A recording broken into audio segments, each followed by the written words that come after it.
dans le contexte de difficulté d'un pays qui souffre de deux problèmes sur lesquels je vais m'appesantir un tout petit peu pour vous donner une idée de ce que sont les défis au-delà justement des questions de sécurité et de migration. Le Sahel est la zone du monde, je le pense, j'ai la faiblesse de le penser, peut-être que j'ai tort, mais je le pense. C'est la zone du monde qui est le plus affectée par le phénomène du changement climatique. Jamais. Nulle part au monde. Peut-être les petits États insulaires avec le phénomène de la montée des océans. Les pays du Sahel ont leur économie de base de l'agriculture. C'est des pays pauvres, malheureusement, dont l'économie repose encore sur l'agriculture, secteur primaire. Cette économie est affectée par le changement climatique. Et ce n'est pas par hasard si ce sont les pasteurs qui sont les jeunes pasteurs qui sont le plus engagés dans les organisations terroristes au Sahel aujourd'hui. Le mode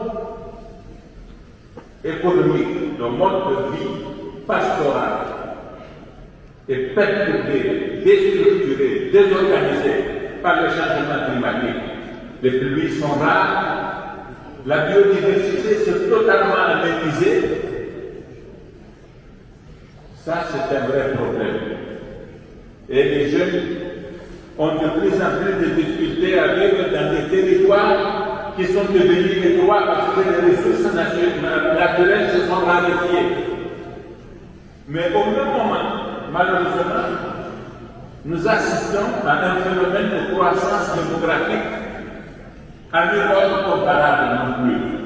Nos pays ont des taux de croissance démographique de 4% par an, par endroit, et une moyenne pour le Niger qui se situe au-delà de 3,5% par an.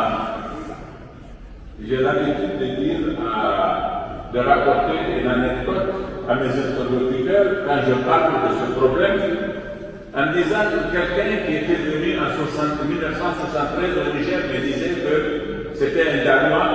Quand j'étais venu au Niger, la population du Niger était de 5 millions, comme celle de mon pays. Aujourd'hui, la population du Niger est de 25 millions. Le Danemark reste encore à 5 millions. Vous voyez ce que ça nous pose comme défi pour scolariser les enfants. Si nous fallait les mêmes moyens qu'au Danemark en 1973, il nous en faudrait 5 fois plus aujourd'hui.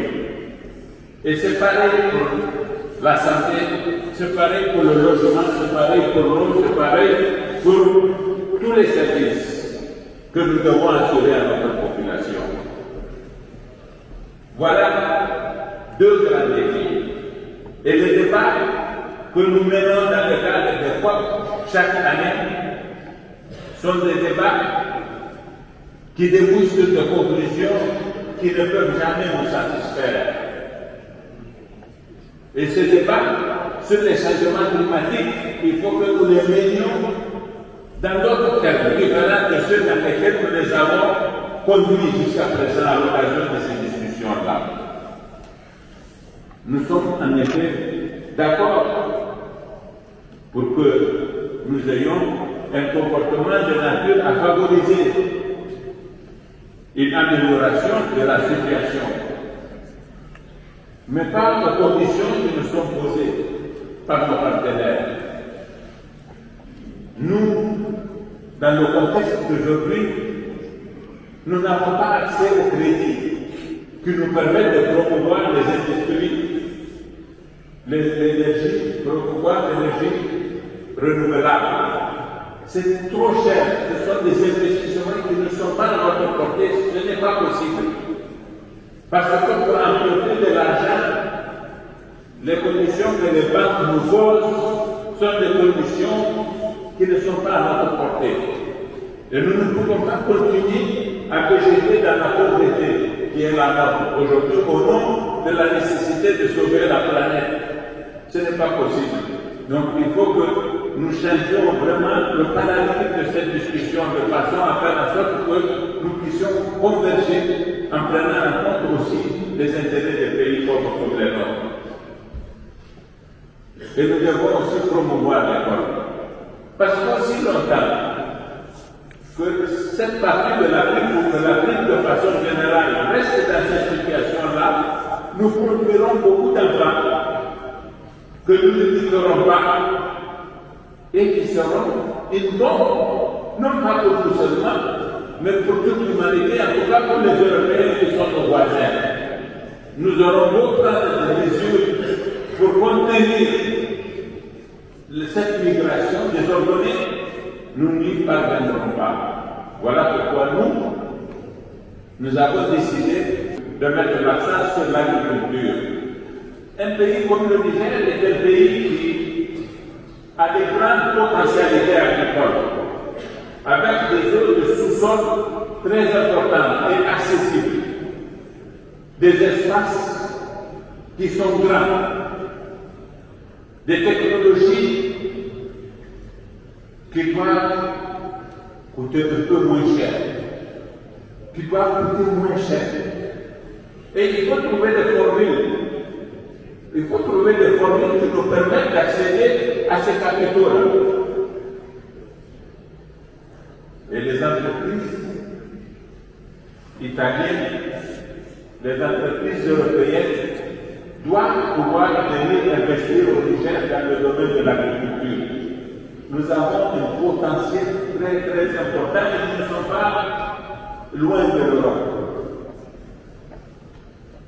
Un journal italien m'a posé la question de savoir quels sont les pays les plus présents dans l'économie du Niger. Je lui ai dit, les entreprises les plus présentes sont les entreprises chinoises, indiennes et turques.